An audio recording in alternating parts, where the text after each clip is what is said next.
서울 강남의 가장 조용한 부촌에 자리 잡은 서지안의 빌라는 언제나처럼 완벽했다. 잘 가꾸어진 정원, 먼지 한 톨 없는 대리석 바닥, 그리고 유명 갤러리에서나 볼 법한 그림들. 그녀는 오늘 저녁 남편의 중요한 사업 파트너들을 위한 디너 파티를 주최했다. 우아한 실크 원피스를 입고 손님들 사이를 오가는 그녀의 모습은 누가 보아도 완벽한 상류층의 안주인이었다. 제 아내가 없었다면 오늘의 저도 없었을 겁니다.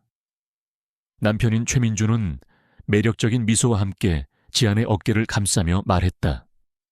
손님들은 찬사를 보냈고 지안은 수줍은 듯 미소 지었다. 겉으로 보기에 그들은 모두가 부러워하는 완벽한 부부였다. 하지만 아무도 몰랐다. 이 모든 부와 명예의 기반이 된 지안홀딩스가 사실은 지안이 돌아가신 부모님께 물려받은 그녀의 회사라는 것을, 그리고 그녀는 한때 월스트리트에서도 주목했던 금융천재였지만 사랑하는 남편의 성공을 위해 자신의 모든 커리어를 기꺼이 포기했다는 사실을, 그녀는 그의 꿈을 지지하는 것이 자신의 행복이라고 믿었다. 지안아, 와인 좀 더 내어줄래? 역시 네가 고른 와인은 격이 달라. 그녀의 가장 친한 친구이자 그녀가 남편의 회사에 추천해 개인 비서가 된 오수진이 살갑게 다가와 말했다. 지안은 따뜻하게 웃으며 고개를 끄덕였다. 그녀의 세상은 사랑하는 남편과 믿음직한 친구, 이 두 사람만으로도 충분히 완벽하다고 생각했다. 하지만 그 완벽한 세상에 아주 미세한 균열이 생기기 시작한 것은 바로 그날 저녁이었다. 최민준의 휴대폰이 짧게 진동했다. 액정을 확인한 그의 얼굴에 찰나의 당황한 기색이 스쳐 지나갔다. 그는 서둘러 미소를 지으며 손님들에게 양해를 구했다. 죄송합니다. 회사에서 급한 연락이 와서요. 잠시만 실례하겠습니다. 그는 와인잔을 든 채 정원의 가장 어두운 구석으로 향했다. 지안의 시선이 무심코 그를 따라갔다. 그의 뒷모습은 평소의 당당한 CEO가 아닌 무언가를 숨기는 사람처럼 초조해 보였다. 그녀는 그의 통화 소리를 들을 수 없었지만 멀리서 본 그의 표정은 심각한 업무 통화를 하는 사람의 것이 아니었다. 어딘가 다정하고 부드러웠다. 몇 분 후 돌아온 그는 아무 일도 없었다는 듯 완벽한 미소를 짓고 있었다. 미안해요. 여보, 별일 아니야. 신규 프로젝트 때문에 잠시 문제가 생겼었나 봐. 그의 거짓말은 너무나도 매끄러웠지만 지안의 마음속에는 작은 돌멩이 하나가 던져졌다. 며칠 후 의심의 돌멩이는 더 큰 파문을 일으켰다. 그녀는 그의 재킷 주머니를 정리하다가 명품 보석 가게의 영수증을 발견했다. 꽤 큰 금액이었다. 그녀는 서프라이즈 선물일지도 모른다는 생각에 설레는 마음으로 저녁 식사 자리에서 장난스럽게 물었다. 자기야, 나한테 뭐 숨기는 것 없어? 민주는 순간 당황했지만 이내 태연하게 대답했다. 아, 그거 KBIP 투자자 사모님께 보내는 기업 선물이야. 당신한테 말한다는 걸 깜빡했네. 그럴듯한 변명이었다. 하지만 지안의 머릿속은 이미 영수증의 날짜와 투자자의 방문 일정이 일치하지 않는다는 사실을 계산해내고 있었다. 그녀의 날카로운 분석력은 이런 사소한 모순을 놓치지 않았다. 불안한 마음에 그녀는 가장 믿었던 오수진에게 고민을 털어놓았다. 수진아, 내가 너무 예민한 걸까? 민준 씨가 요즘 좀 이상해. 그녀는 친구의 따뜻한 위로를 기대했다. 하지만 수진의 반응은 예상 밖이었다. 지안아, 너야말로 왜 그래? 최 대표님이 얼마나 바쁘고 힘드신데. 그런 사소한 걸로 남편을 의심하면 안 되지. 넌 그를 더 믿어줘야 해. 그것은 친구의 조언이 아니었다. 마치 공범이 서로를 감싸주는 듯한 날카롭고 방어적인 태도였다. 그 순간 지아는 등골이 서늘해지는 것을 느꼈다. 하지만 애써 고개를 저었다. 아닐 거야. 내가 너무 피곤해서 헛생각을 하는 걸 거야. 그녀는 자신의 불안감을 억누르고 남편을 향한 믿음을 다시 붙잡으려 애썼다. 그래서 그날 밤 민준이 지안홀딩스의 세금 구조 개편을 위한 서류라며 여러 장의 서류를 내밀었을 때 그녀는 의심 없이 펜을 들었다. 내용이 좀 복잡한데 당신이 읽으려면 머리 아플 거야. 그냥 일상적인 절차니까. 나 믿지? 여보, 여기에 서명만 하면 돼. 그의 부드러운 목소리와 다정한 미소 앞에서 그녀의 마지막 남은 이성이 끄는 힘을 잃었다. 그녀는 그가 가리키는 곳에 자신의 이름을 적었다. 그녀의 모든 권한을 그에게 넘기는 치명적인 위임장이라는 사실을 꿈에도 모른 채 파티는 끝났다. 남편은 또다시 야근을 핑계로 늦는다고 했다. 지아는 텅 빈 거실에 홀로 앉아 있었다.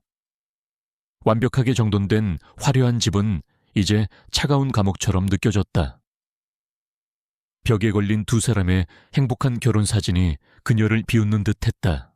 작은 의심의 씨앗은 이미 그녀의 마음속 깊은 곳에 뿌리를 내리고 있었다. 그녀는 알지 못했다.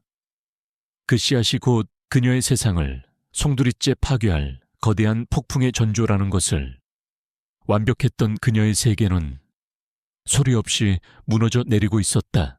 결혼기념일 5주년이 되는 날 아침, 서지아는 굳은 결심과 함께 잠에서 깼다. 지난 며칠간 그녀를 괴롭혔던 모든 불안과 의심을 떨쳐버리기로 했다.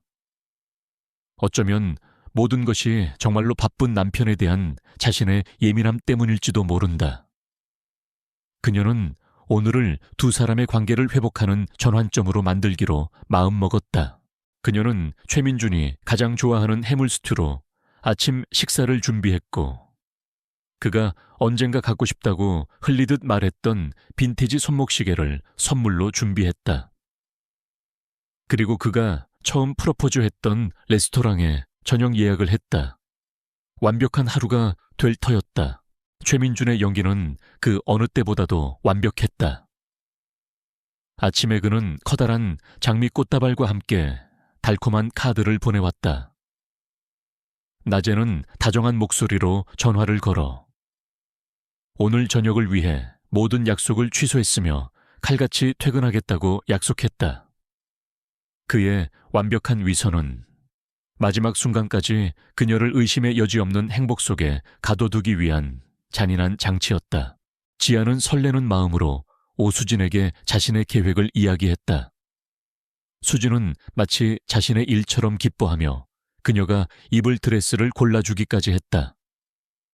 지아나, 너무 아름답다. 오늘 민준 씨가 너한테 다시 한번 반할 거야. 가장 친한 친구의 얼굴을 한 뱀의 속삭임이었다.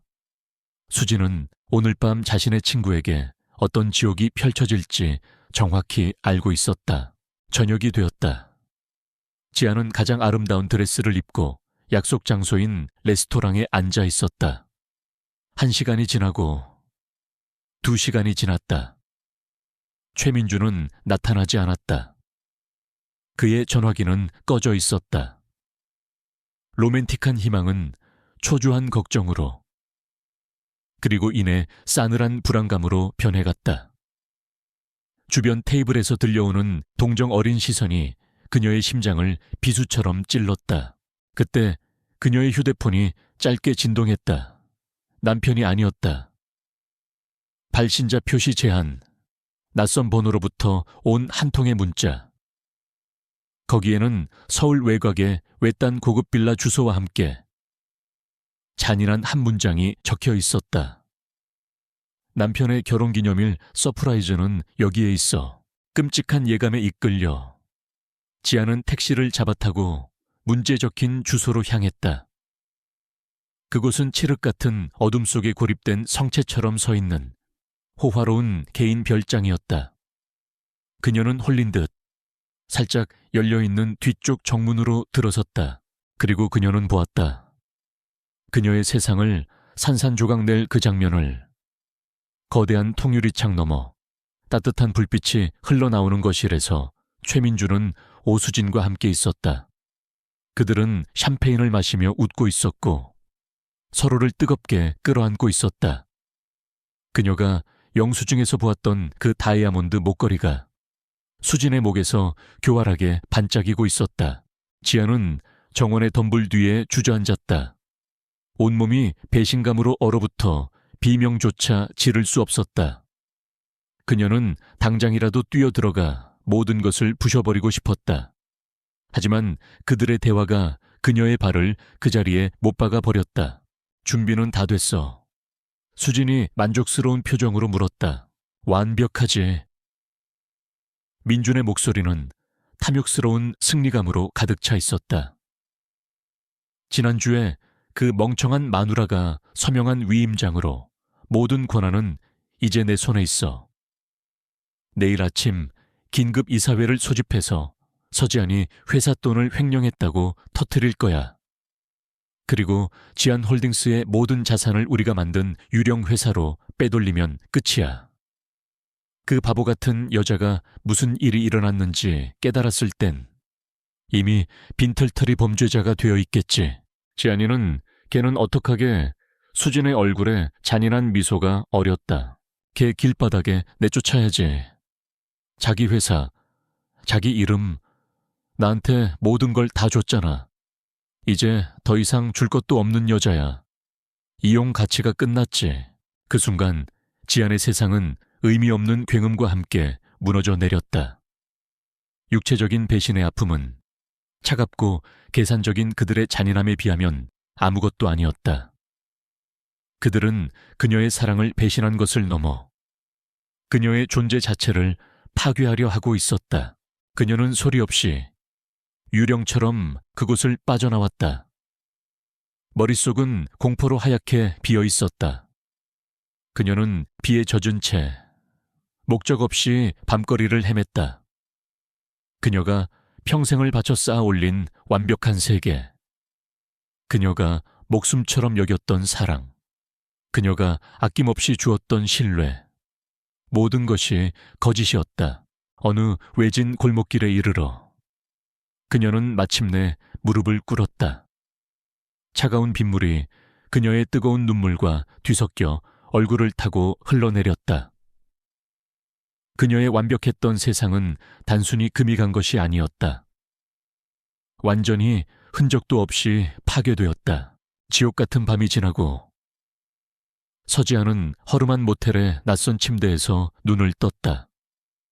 어젯밤의 기억은 끔찍한 악몽처럼, 그러나 너무나도 생생하게 그녀의 뇌리에 박혀 있었다. 그녀는 떨리는 손으로 휴대폰을 들었다. 변호사에게, 은행에, 도움을 청할 수 있는 모든 곳에 전화를 걸려 했다. 하지만 그녀의 전화는 어디에도 연결되지 않았다. 불길한 예감이 그녀의 심장을 차갑게 옥죄어 왔다. 그녀는 비틀거리며 일어나 TV를 켰다. 그리고 그 순간 그녀의 마지막 남은 현실 감각마저 산산조각 났다. 모든 채널의 아침 뉴스, 헤드라인이 그녀의 얼굴로 도배되어 있었다. 속보, 지안홀딩스 서지안 대표 부인, 수백억대 횡령 혐의로 남편에게 고소당해 재벌가의 충격적인 이중생활, 불륜과 사기 행각. 화면 속에서는 최민준이 피해자의 얼굴을 한 채 비통한 표정으로 인터뷰를 하고 있었다. 아내를 믿었습니다. 하지만 그녀는 제 믿음을 배신하고 회사를 위기에 빠뜨렸습니다. 남편으로서, 그리고 회사를 지켜야 할 대표로서 너무나도 참담한 심정입니다. 그의 완벽한 영이 뒤로 그가 증거라며 제시한 조작된 자료들이 화면을 채웠다. 지안의 이름으로 개설된 해외 유령 계좌의 입출금 내역, 그리고 그녀가 사촌 동생과 함께 찍은 사진을 악의적으로 편집하여 마치 불륜 현장처럼 꾸민 사진들. 세상은 진실을 확인하려 하지 않았다. 그저 더 자극적이고 추악한 이야기에 열광할 뿐이었다. 최민준과 오수진의 공격은 그녀가 숨 쉴 틈도 주지 않고 조직적이고 전방위적으로 이루어졌다. 그녀가 TV를 보며 망연자실해 있는 동안 휴대폰이 울렸다. 최민준의 변호사였다. 서지한 씨, 최민준 대표님의 위임에 따라 통보해 드립니다. 귀하께서 서명하신 위임장의 의거, 모든 자산의 관리권은 현재 최 대표님께 있습니다. 현재 거주 중인 빌라를 포함해서요. 24시간 내에 개인 소지품을 찾아가지 않으면 모두 폐기 처분될 예정이니 그리하십시오. 그녀는 공식적으로 집을 잃었다.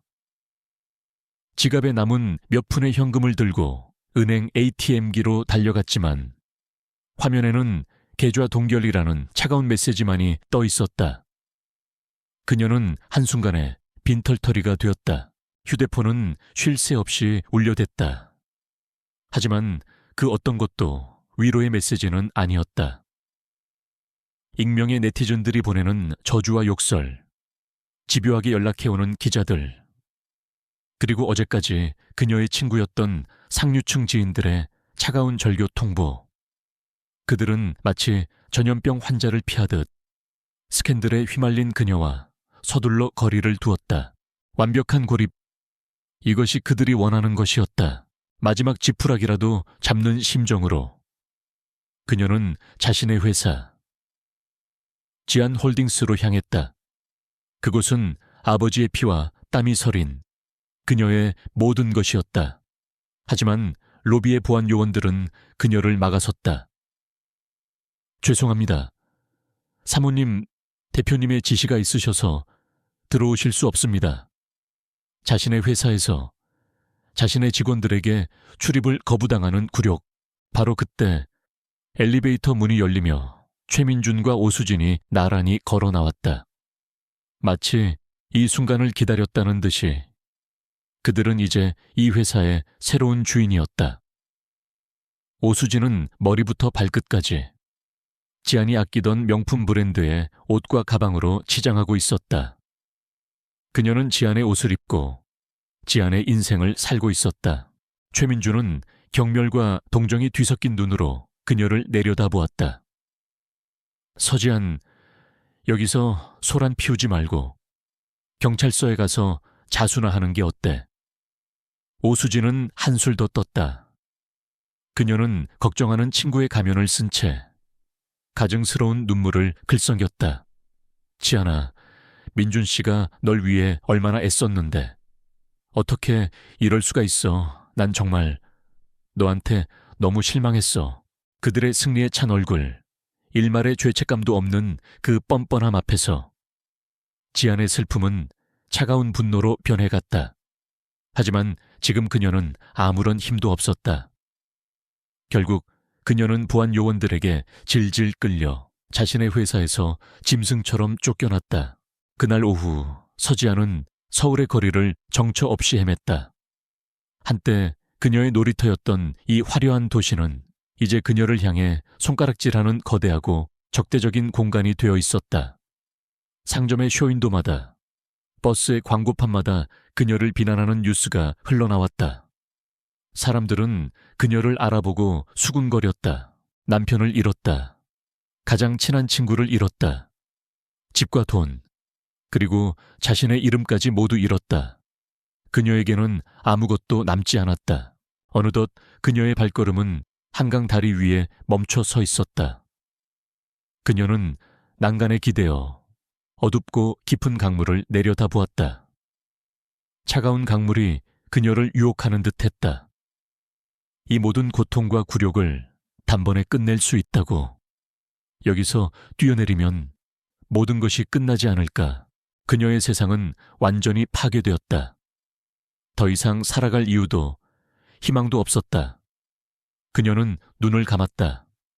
차가운 빗방울이 그녀의 얼굴 위로 떨어지기 시작했다.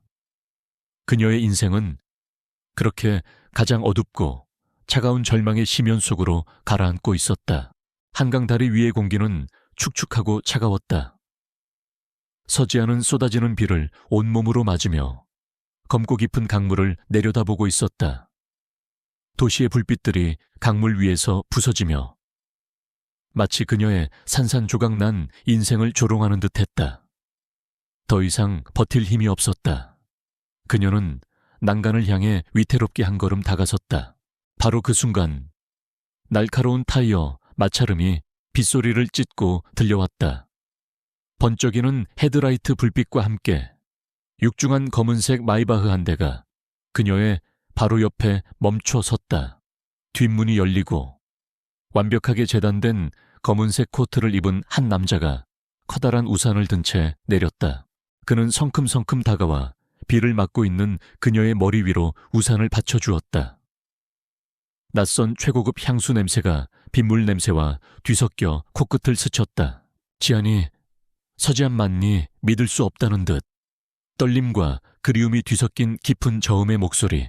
혼란스러운 상태의 지안이 천천히 고개를 들었다. 처음 보는 남자였다. 하지만 그의 눈빛, 그 안에는 너무나도 익숙한 그녀의 기억, 가장 깊은 곳에 잠들어 있던 어떤 풍경이 담겨 있었다. 그녀의 시선이 남자의 오른쪽 눈썹 위에 있는 희미한 흉터에 멈췄다. 어릴 적 나무에서 떨어져 다쳤던 그녀의 뇌리에 잊고 있던 기억의 파편이 번개처럼 스쳐 지나갔다. 진혁이, 오빠, 25년 만에 처음으로 입에 담아보는 이름.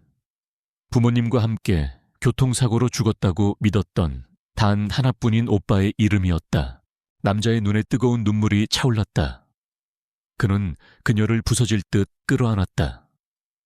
지안아, 살아있었구나. 정말 다행이야. 그는 그녀를 따뜻한 차 안으로 이끌어 캐시미어 담요로 그녀의 차가운 몸을 감쌌다. 차가 다리를 벗어나 서울의 야경 속으로 미끄러져 들어가는 동안 그는 지난 25년간의 진실을 털어놓기 시작했다.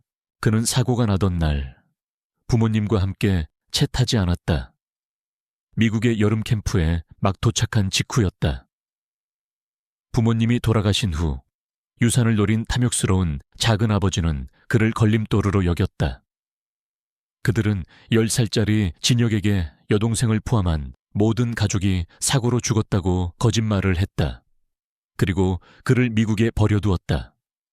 진혁은 그렇게 고아가 되어 위탁가정을 전전하다가 한 미국인 부부에게 입양되었다. 한국의 친척들은 어린 지안에게 오빠가 사고로 죽었다고 말했다. 두 아이를 갈라놓고 그들의 모든 것을 빼앗기 위한 잔인한 계략이었다. 그는 알렉스 서라는 이름으로 자랐다. 컴퓨터 과학 분야의 천재였던 그는 실리콘밸리에서 혁신적인 AI 회사를 설립했고 자수성가한 억만장자가 되었다. 하지만 그는 단 한순간도 가족을 잊은 적이 없었다. 몇 년 전 죽음을 앞둔 작은 어머니의 고해성사를 통해 그는 여동생이 살아있다는 진실을 알게 되었다. 그 후로 그는 자신의 재산과 인맥을 총동원하여 미친 듯이 지안을 찾아다녔다. 그의 사설 조사팀이 마침내 지안의 소재를 파악한 것은 바로 어제였다. 그는 첫 비행기를 타고 한국으로 날아왔다. 그리고 공항에 내리자마자 그는 자신이 그토록 찾아 헤맸던 동생이 온갖 추악한 스캔들의 주인공이 되어 뉴스에 나오는 것을 목격해야만 했다. 지안은 수십 년간 그녀를 속여온 거짓말의 실체 앞에서 망견자실했다. 죽었다고 믿었던 오빠의 귀환은 충격이자 믿을 수 없는 기적이었다. 그녀는 더 이상 혼자가 아니었다. 알렉스는 차 안의 모니터로 실시간 뉴스를 확인했다. 아내를 고소하며 비통한 표정을 짓는 최민준의 얼굴, 횡령과 불륜이라는 자극적인 헤드라인. 그의 따뜻했던 눈빛이 순식간에 분노로 얼어붙었다. 누가 내 동생한테 이런 짓을 했지. 그의 목소리는 강철처럼 차갑고 위험했다. 전부 말해줘. 지안아, 처음부터 끝까지 그날 밤 서울 최고급 호텔에 프레지덴셜 스위트룸. 따뜻한 물로 몸을 씻고 새 옷으로 갈아입은 지아는 오빠의 맞은편에 앉아 있었다. 그녀는 자신의 결혼 생활과 끔찍했던 배신의 전말을 모두 털어놓았다. 이야기를 마쳤을 때 그녀의 눈에는 더 이상 절망의 그림자가 없었다. 그 자리에는 어린 시절 오빠가 기억하던 꺾이지 않는 강인한 불꽃이 다시 타오르기 시작하고 있었다. 알렉스는 주먹을 쥔 채 핏발이 선 눈으로 동생의 이야기를 들었다. 그녀의 이야기가 끝나자 그는 분노를 억누른 목소리로 말했다. 그놈들은 단순히 내 인생을 망가뜨린 게 아니야. 지아나, 우리 가족에게 전쟁을 선포한 거야. 그의 눈이 맹수처럼 번뜩였다. 그리고 그놈들은 자신들이 어떤 전쟁을 시작했는지 아직 전혀 모르고 있지. 오빠의 등장은 그녀를 죽음의 문턱에서 구했을 뿐만 아니라 그녀에게 다시 싸워야 할 이유를 주었다. 거대한 역정흑의 서막이 그렇게 조용히 오르고 있었다. 알렉스가 마련한 은신처는 서울 시내가 한눈에 내려다 보이는 남산의 한 호텔. 그 중에서도 외부와 완벽히 차단된 펜트하우스 스위트룸이었다. 그곳은 단순한 휴식 공간이 아니었다. 거대한 통유리창은 방탄 처리가 되어 있었고 모든 통신은 실리콘밸리 최고 수준의 보안 기술로 암호화되었다. 알렉스는 동생을 위한 완벽한 요새를 하룻밤 사이에 만들어냈다. 하지만 서지안에게는 그 어떤 호화로운 시설도 눈에 들어오지 않았다. 지난 이틀간 그녀는 끔찍한 배신감과 25년간 속아왔다는 충격 속에서 잠 못 이루고 악몽에 시달렸다. 슬픔과 분노, 혼란이 뒤섞여 그녀의 영혼을 잠식하는 듯했다. 그녀는 그저 멍하니 창밖을 바라보거나 소리 없이 눈물을 흘릴 뿐이었다. 알렉스는 그런 그녀를 묵묵히 지켜보았다. 그는 섣불리 위로하거나 복수를 부추기지 않았다. 그는 동생에게 스스로 일어설 시간이 필요하다는 것을 알았다. 충분히 아파하고, 충분히 분노하고, 마침내 그 잿더미 속에서 스스로 걸어 나올 힘을 되찾을 때까지 기다려 주었다. 사흘째 되는 날 아침, 지아는 부은 눈으로 거실에 나왔다. 알렉스는 그녀를 기다리고 있었다는 듯 테이블 위에 여러 개의 파일을 올려놓았다. 몸은 좀 어때? 그의 목소리는 여전히 따뜻했지만 눈빛은 예리한 사업가의 그것으로 돌아와 있었다. 괜찮아요, 오빠? 지안의 목소리는 아직 힘이 없었지만 더 이상 절망에 잠겨있지는 않았다. 그녀의 눈빛 깊은 곳에서 꺼져가던 불씨가 다시 희미하게 타오르고 있었다. 알렉스는 고개를 끄덕였다. 때가 되었다고 판단한 것이다. 좋아. 그럼 이제부터 전쟁 준비를 시작해야지. 그는 파일들을 그녀 앞으로 밀어주었다. 이 사람들은 내가 지난 48시간 동안 한국에서 모은 최고의 팀이야. 왼쪽부터 대한민국 10대 로펌의 에이스 변호사. 가운데는 국세청 특수조사과 출신의 회계법인 대표. 그리고 오른쪽은 전직 국정원 블랙 요원 출신의 사설정보 분석가. 그는 잠시 말을 멈추고 지안의 눈을 똑바로 바라보았다. 그의 다음 말은 그녀의 남은 인생을 결정지을 한마디였다. 지안아, 잘 들어. 나는 내게 무한대의 자금과 최고의 무기들, 그리고 누구도 뚫을 수 없는 방패를 줄 거야.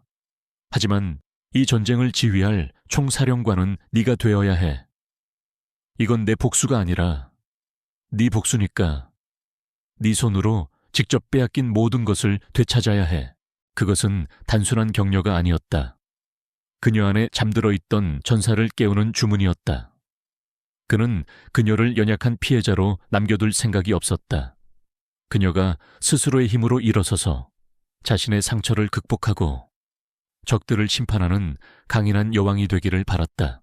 그의 말에 지안의 눈빛이 완전히 달라졌다. 눈물과 슬픔으로 흐려져 있던 시야가 맑고 차갑게 변했다. 잊고 있던, 아니, 스스로 봉인해두었던 그녀의 진짜 모습이 수면 위로 떠오르고 있었다. 사랑을 위해 모든 것을 버렸던 순진한 아내가 아니었다. 숫자의 흐름을 읽고 시장의 심리를 꿰뚫어보며 냉철한 판단력으로 승부하던 금융 천재 서지안. 그녀는 더 이상 울지 않았다. 대신 테이블 위의 파일들을 하나씩 집어들었다. 그녀의 손가락이 전문가들의 이력을 빠르게 훑어 내렸다. 그녀의 머릿속에서는 이미 흩어져 있던 정보의 조각들이 하나의 거대한 전략도로 재구성되기 시작했다. 최민준, 그 사람은 겉보기엔 완벽한 사업가처럼 보이지만 치명적인 약점이 있어요. 그녀가 마침내 입을 열었다. 그녀의 목소리는 차갑고 안정되어 있었다. 그는 리스크를 감당할 배짱이 없어요. 항상 더 큰 권력 뒤에 숨어서 가장 안전한 길만 선택하죠.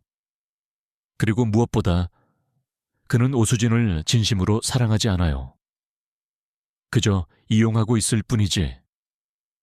그들의 관계는 신뢰가 아니라 탐욕으로 얽힌 공범관계에 불과해요.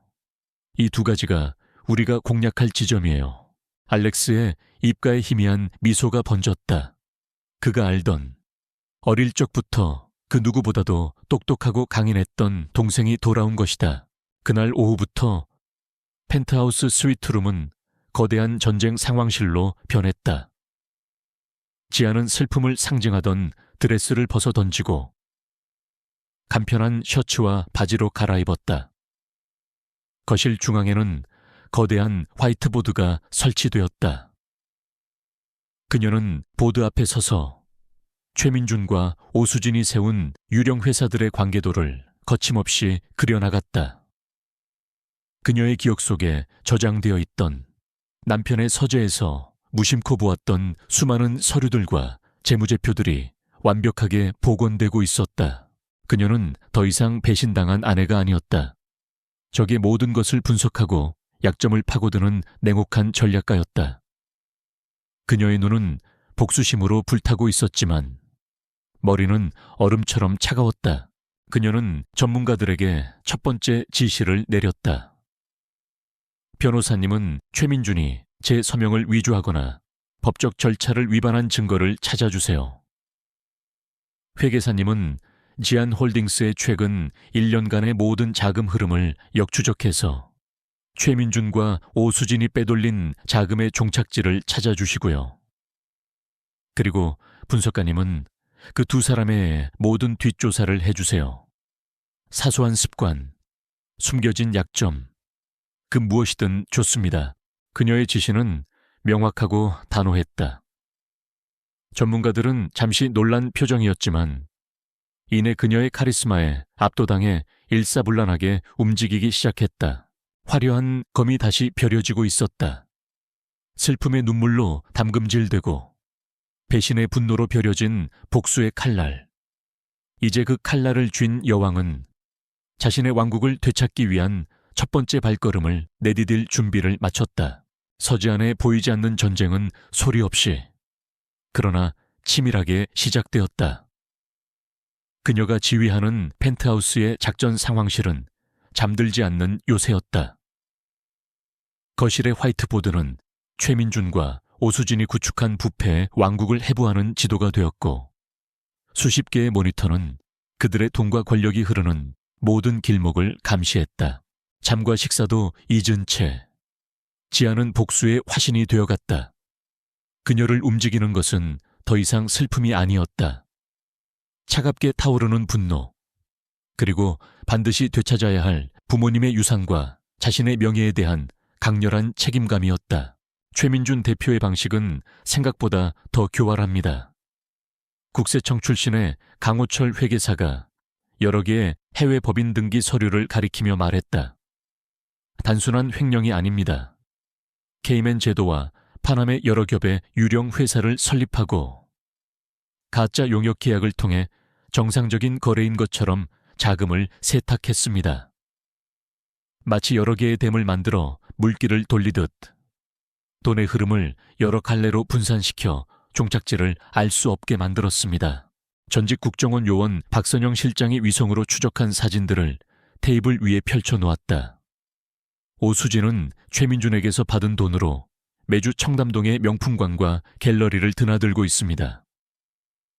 최민준은 최근 마카오의 VIP 카지노에 거액의 빚이 있는 것으로 확인되었고요.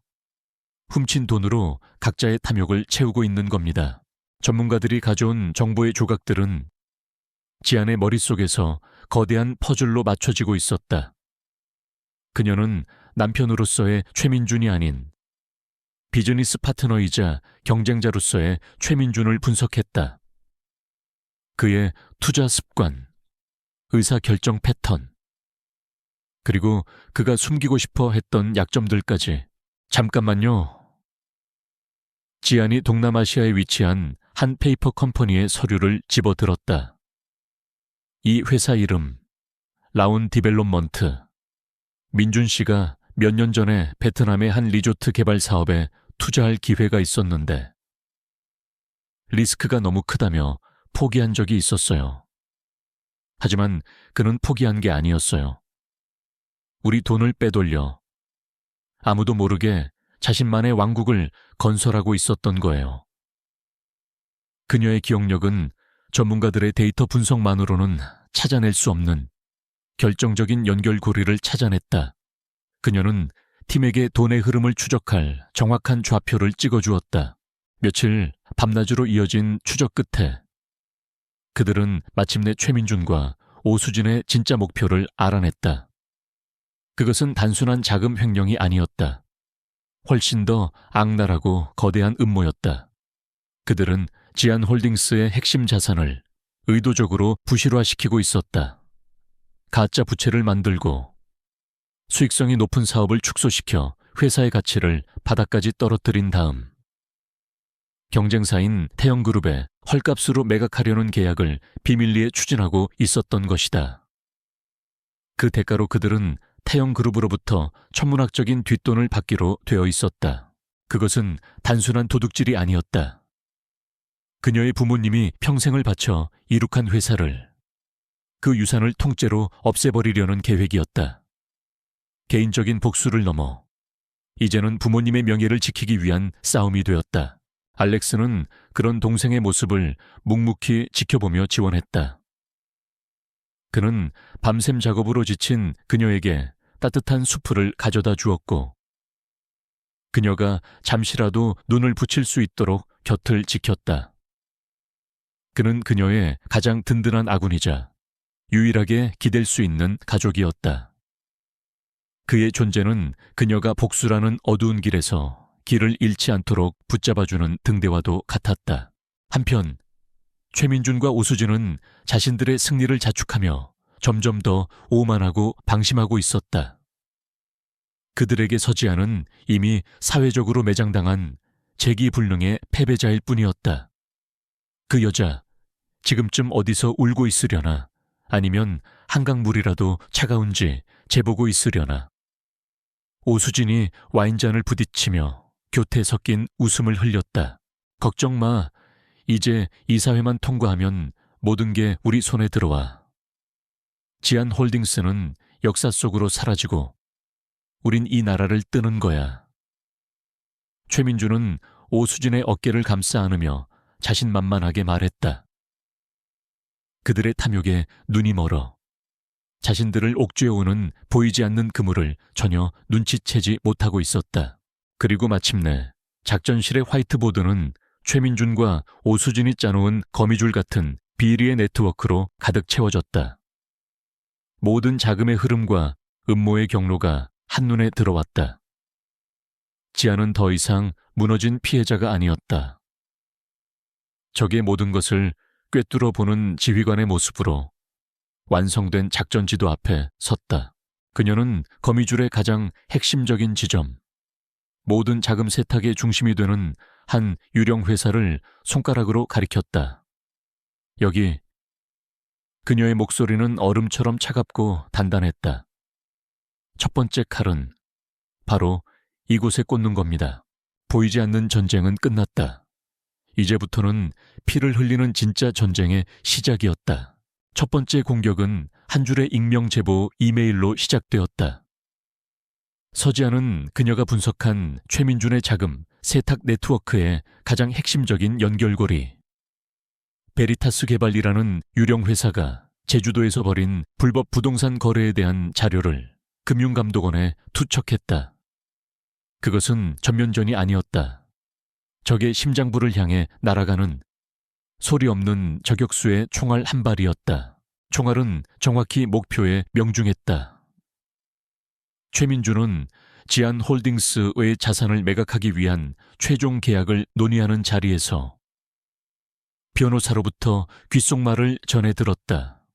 금융감독원에서 베리타스 개발에 대한 특별감사를 착수했다는 소식이었다. 그의 얼굴이 순간 굳어졌다. 완벽하게 위장했다고 생각했던 거래였다. 그는 처음에는 단순한 불운, 재수없는 무작위 감사일 것이라고 애써 스스로를 안심시키려 했다. 하지만 감사의 내용이 너무나도 정확했다.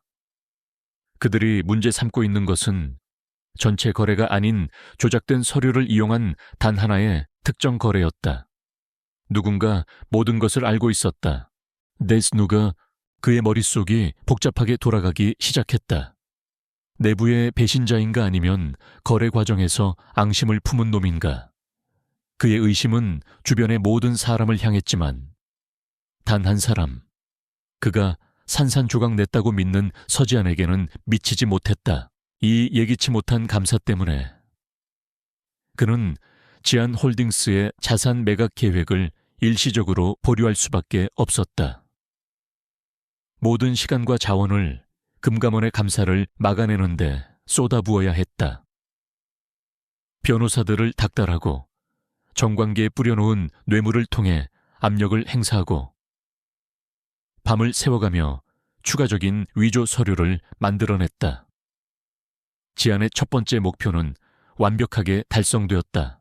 그가 정신없이 불을 끌어다니는 사이 지안의 두 번째 공격이 시작되었다. 이번에는 돈이 아니라 그의 공범인 오수진을 겨냥한 공격이었다. 박선영 실장은 오수진이 횡령한 돈으로 명품 쇼핑을 즐기는 사진 몇 장을 유명 연예 가십 블로그에 제보했다. 의문의 신흥 재벌녀, 그녀는 누구인가? 라는 자극적인 제목의 포스팅이었다.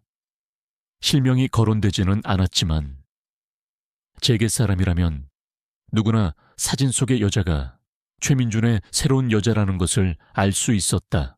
스트레스로 날카로워져 있던 최민준은 이 기사를 보고 폭발했다. 그는 오수진을 자신의 아지트로 불러내 거칠게 몰아세웠다.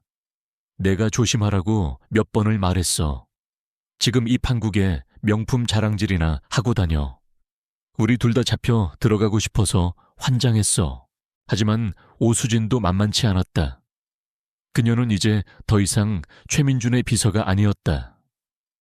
미래의 안주인이자 공범이었다. 나한테 소리 지르지 마. 돈 자랑한 게 문제야. 아니면 금감원 감사를 받는 당신 무능이 문제야. 당신 쪽에서 정보가 샌 건 아니고 당신 부하들. 정말로 믿을 만한 사람들이 맞아. 그녀는 교묘하게 의심의 화살을 최민준의 측근들에게 돌렸다. 두 사람의 경고했던 탐욕의 동맹에 의심이라는 미세한 균열이 생기기 시작했다. 그들의 관계는 사랑이 아닌 철저한 이익으로 맺어졌기에 위기가 닥치자 서로를 감싸기보다는 자신의 안위를 위해 서로를 의심하기 시작한 것이다. 펜트하우스에서 이 모든 상황을 보고받고 있던 지안은 자신의 심리전이 성공했음을 직감했다. 그녀는 차가운 전략가로 변해가고 있었다. 적들이 서로를 물어뜯으며 자멸해가는 모습을 그녀는 어떤 동요도 없이 지켜보았다. 그녀의 눈에는 더 이상 슬픔이나 미련이 없었다. 오직 복수를 완성하기 위한 냉철한 이성만이 번뜩였다. 알렉스는 그런 동생의 모습을 복잡한 심경으로 바라보았다.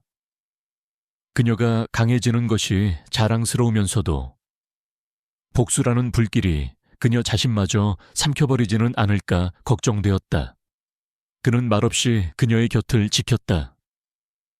그녀가 이 어두운 싸움의 끝에서 다시 평범한 행복을 찾을 수 있기를 간절히 바라면서 그날 밤 최민주는 자신의 사무실에 홀로 앉아 있었다. 책상 위에는 금감원에서 온 골치 아픈 서류들이 산더미처럼 쌓여 있었다. 컴퓨터 화면에는 오수진의 사치스러운 생활을 비꼬는 블로그 포스팅이 떠 있었다. 보이지 않는 적에게 양쪽에서 협공을 당하는 기분이었다. 그의 오만함은 사라지고 그 자리에는 짙은 불안감과 편집증적인 의심이 싹트고 있었다. 그는 책상 위에 오수진 사진을 보았다. 그리고 자신의 충직한 부하들의 명단을 보았다. 누구를 믿어야 하지, 누가 나를 배신한 거지. 그의 세계를 떠받치던 견고한 토대가 흔들리고 있었다. 그것은 거대한 외부의 충격 때문이 아니었다.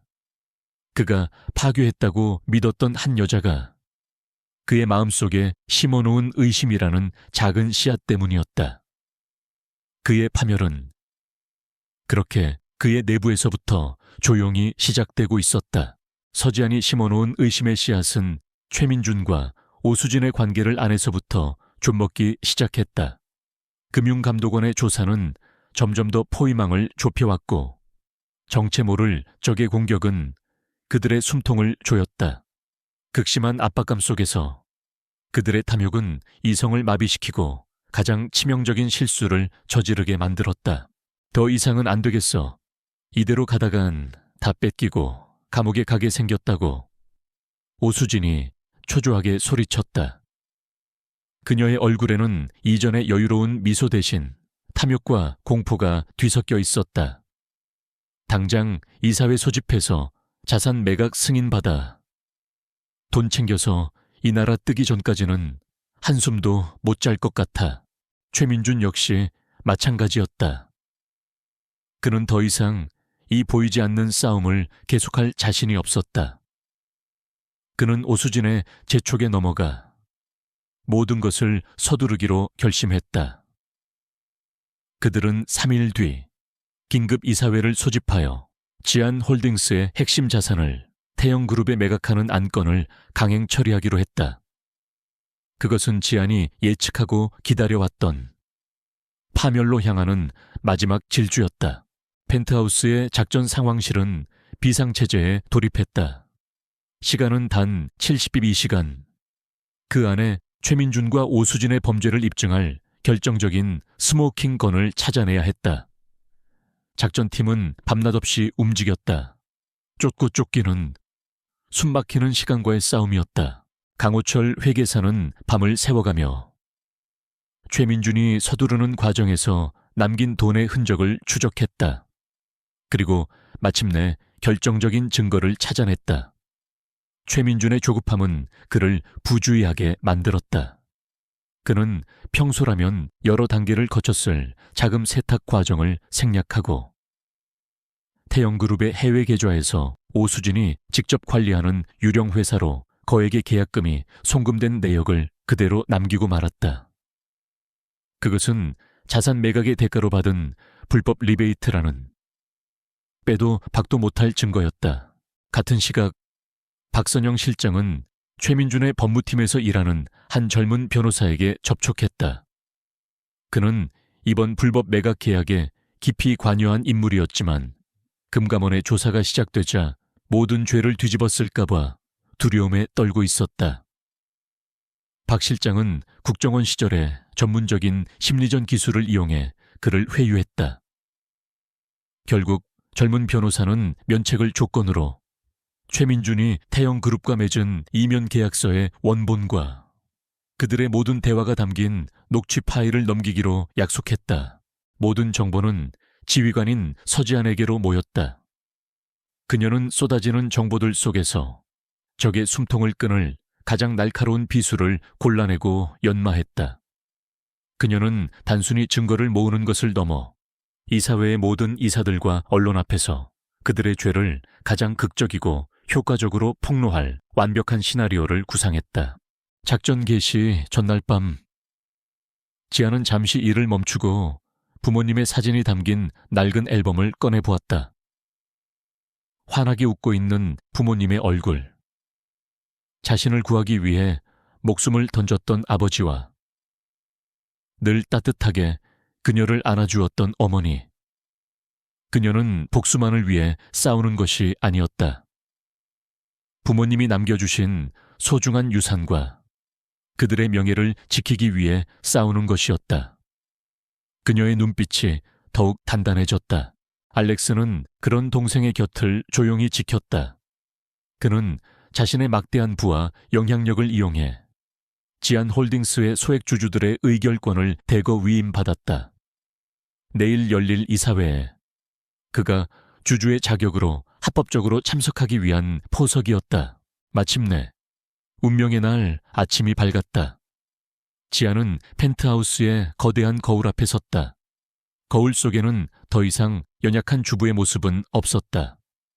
그녀는 몸에 꼭 맞는 짙은 네이비색의 파워 수트를 입고 있었다. 그것은 그녀의 갑옷이었다. 슬픔에 잠겨있던 그녀의 눈은 이제 전장의 지휘관처럼 차갑고 예리하게 빛나고 있었다. 그녀의 뒤로 완벽한 수트 차림의 알렉스가 다가왔다. 그는 거울에 비친 동생의 모습을 보며 믿음직스러운 미소와 함께 고개를 끄덕였다. 준비됐나, 장군? 지아는 거울 속 오빠의 눈을 마주보았다. 끝내러 가요. 두 사람은 나란히 마지막 결전의 장소를 향해 걸어 나갔다.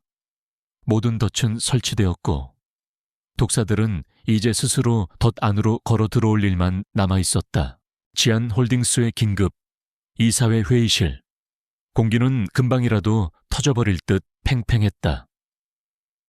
최민주는 의장석에 앉아 자신만만한 표정을 짓고 있었지만 초조하게 테이블을 두드리는 그의 손가락 끝이 그의 불안을 드러내고 있었다. 그의 뒤에는 유능한 비서처럼 서 있는 오수진의 얼굴에도 긴장감이 역력했다. 회사가 파산 직전입니다. 태영그룹의 핵심 자산을 매각하는 것만이 우리가 살 길입니다. 최민주는 자신이 조작한 보고서를 흔들며 위기감을 고조시켜 이사들을 압박했다.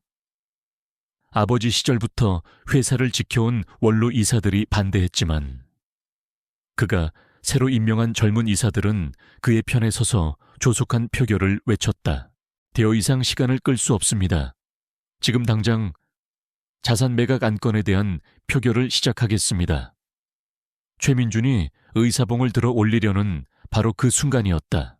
쾅! 육중한 회의실 문이 거칠게 열렸다. 모든 이사들의 시선이 문 쪽으로 쏠렸다. 처음 들어선 것은 그 존재감만으로도 회의실의 공기를 압도하는 알렉스 서였다. 누구신데 감히. 최민준이 소리치기도 전에 알렉스의 변호사가 앞으로 나섰다. 알렉스 서 회장님은 본사 지분 15%를 위임받은 주주대표 자격으로 이 자리에 참석하셨습니다. 그가 법적인 서류를 내밀자 회의장은 술렁이기 시작했다. 최민준의 얼굴이 당혹감으로 굳어졌다. 예상치 못한 변수였다. 하지만 진짜 충격은 그 뒤에 있었다. 알렉스의 뒤에서 또 다른 인물이 천천히 걸어 들어왔다. 서지안이었다. 그녀는 더 이상 과거의 유약한 서지안이 아니었다. 짙은 네이비색 파워 수트는 그녀의 몸에 꼭 맞춘 갑옷 같았고 또렷한 눈빛은 좌중을 압도하는 여왕의 그것이었다. 그녀의 시선은 증오나 슬픔이 아닌 죄인에게 판결을 내리는 심판관의 냉철함으로 최민준과 오수진에게 꽂혔다. SEO. 서지안, 네가 어떻게 여기에? 경비는 뭣들 하는 거야. 당장 이 여자를 끌어내. 최민준이 이성을 잃고 고함을 쳤다. 오수진의 얼굴은 새하얗게 질려 있었다. 지아는 그의 발악을 무시한 채 회의 테이블 상석, 원래 자신의 아버지 자리였던 곳으로 당당하게 걸어갔다. 그녀의 뒤로 알렉스와 변호인단이 든든하게 뒤따랐다. 오늘 표결은 없습니다. 조용하지만 회의실 전체를 울리는 그녀의 목소리가 모두의 귀에 박혔다. 대신 프레젠테이션이 있겠습니다. 주제는 대규모 기업 사기 및 횡령에 대하여. 그녀의 신호에 따라 최민준의 가짜 재무제표가 떠있던 대형 스크린이 그녀의 팀에 의해 장악되었다. 그리고 스크린 위로 최민준과 오수진의 범죄 행각이 자비 없이 펼쳐지기 시작했다. 첫 번째, 그들이 자금을 빼돌리기 위해 설립한 수십 개의 유령 회사 네트워크가 거미줄처럼 화면을 채웠다. 두 번째, 대형 그룹으로부터 받은 불법 리베이트가 오수진의 차명 계좌로 흘러들어간 명백한 증거가 공개되었다. 세 번째, 내부 고발자로 돌아선 젊은 변호사가 제공한 터무니없는 헐값의 이면 계약서 원본이 화면 가득 클로즈업 되었다. 그리고 마지막, 회의실 스피커를 통해 익숙한 두 사람의 목소리가 흘러나왔다. 서지안만 처리하면 모든 게 우리 거야. 그 멍청한 여자는 길바닥에 내쫓아야지. 그들의 탐욕과 잔인함이 담긴 그들 자신의 목소리였다. 회의실은 완벽한 아수라장이 되었다. 오수진은 비명을 지르며 그 자리에 쓰러졌다. 최민준은 사색이 된 채 자신의 왕국이 눈앞에서 무너져 내리는 것을 망연자실하게 바라보고 있었다. 이사들은 분노와 경멸의 고함을 질렀다. 그 혼란의 한가운데 알렉스가 미리 연락해둔 기자들이 회의실 문을 박차고 들어와 이 모든 광경을 카메라에 담기 시작했다. 모든 것이 끝났다고 생각된 바로 그 순간 또 다른 무리의 사람들이 회의실로 들이닥쳤다. 지안의 변호인단이 미리 신고해두었던 검찰 수사관들이었다.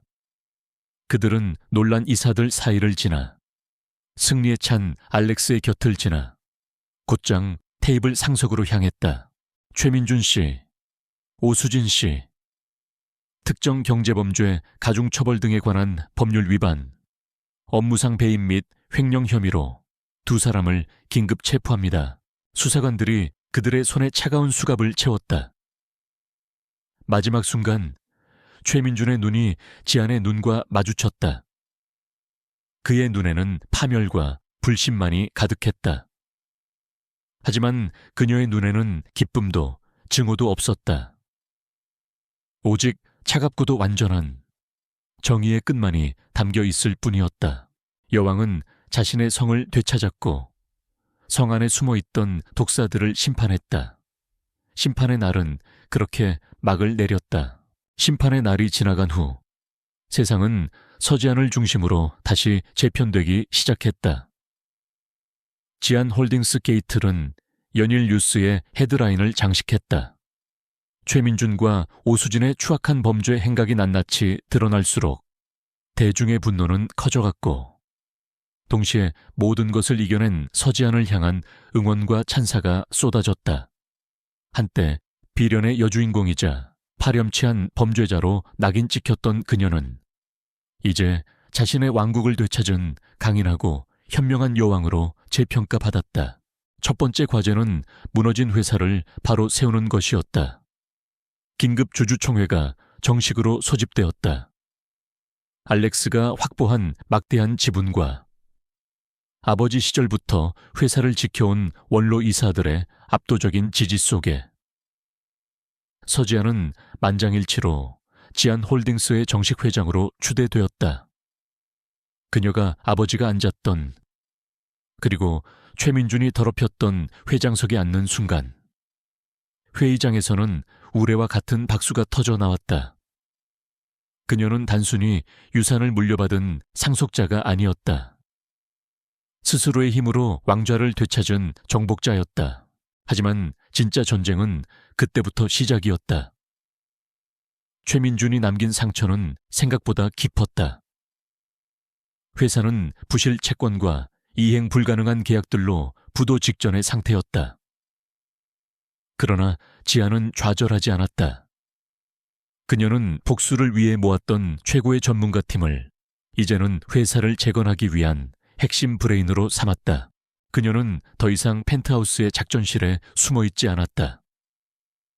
매일 가장 먼저 회사에 출근하여 가장 늦게 퇴근했다. 그녀는 자신의 사무실에 틀어박혀 서류만 보는 리더가 아니었다. 직접 공장을 찾아가 직원들의 손을 잡고 그들의 이야기를 들었으며 밤을 새워가며 새로운 사업 전략을 구상했다. 그녀의 날카로운 금융 지식과 시장을 읽는 통찰력은 잠들어 있던 거인의 능력이었다. 그녀는 태영그룹과의 불법적인 자산 매각 계약을 파기하고 오히려 그들의 불법 M&A 시도에 대한 역소송을 제기하여 막대한 배상금을 받아냈다.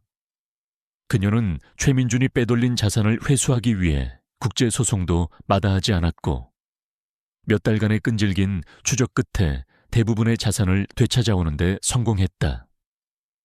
그녀의 투명하고 강단 있는 리더십에 떠나갔던 투자자들과 직원들의 신뢰가 다시 돌아오기 시작했다. 그 과정에서 그녀는 잃어버렸던 가족도 되찾았다. 최민준과 오수진의 재판이 진행되는 동안 알렉스는 항상 그녀의 곁을 지켰다. 그들은 전쟁의 동지를 넘어 진짜 남매가 되어갔다.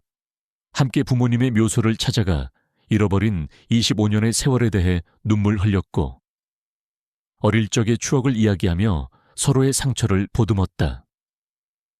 알렉스는 그녀의 가장 큰 주주이자 이사회 멤버로서 든든한 지원군이 되어주었지만 회사의 경영에 있어서는 회장인 그녀의 결정을 전적으로 존중했다. 마침내 최민준과 오수진에게는 법정 최고형이 선고되었다. 그들의 이름은 세상에서 잊혀갔고 지아는 비로소 과거의 악몽에서 완전히 벗어날 수 있었다. 그리고 1년 후 지안홀딩스는 창사 이래 최대 호황을 맞이했다. 서지아는 부실 기업을 회생시킨 입지전적인 여성 CEO로 대한민국 경제계에서 가장 주목받는 인물이 되었다. 그녀는 자신이 되찾은 회사에서 새로운 꿈을 꾸기 시작했다. 그녀는 회사의 이름을 지안홀딩스에서 부모님의 뜻을 기리는 J&H 미래재단으로 바꾸고 회사의 수익 일부를 유망한 청년 창업가들을 지원하는 데 사용하기 시작했다. 재단 출범을 기념하는 기념 파티가 열리던 날 밤, 지아는 단상에 올라 연설을 했다. 그녀는 더 이상 과거의 상처에 얽매여 있지 않았다. 그녀의 목소리는 미래를 향한 희망과 자신감으로 가득 차 있었다. 그녀는 복수가 아닌 재건과 상생에 대해 이야기했다. 위기를 기회로 바꾸는 도전 정신과 윤리적인 리더십의 중요성에 대해 역설했다. 연설이 끝나고 그녀는 파티장의 발코니로 나와 서울의 야경을 바라보았다. 한때 그녀를 비웃고 적대시했던 도시의 불빛들이 이제는 그녀의 발밑에서 경의를 표하듯 반짝이고 있었다. 아버지와 어머니가 정말 자랑스러워 하실 거야. 알렉스가 그녀의 곁으로 다가와 샴페인 잔을 건네며 말했다. 지아는 잔을 부딪히며 환하게 미소 지었다. 그녀는 더 이상 화려하지만 공허한 세장 속에 갇혀 있지 않았다. 그녀는 자유로웠고 강했으며 마침내 평화를 찾았다. 그녀의 인생은 단순히 역전된 것이 아니었다. 자신의 의지와 능력으로 완전히 새롭게 태어난 것이었다. 두 사람은 과거가 아닌 함께 만들어갈 미래를 위해 축배를 들었다. 여왕은 자신의 왕좌를 되찾았고 이제 그 왕국을 더 나은 세상으로 만들어갈 준비가 되어 있었다.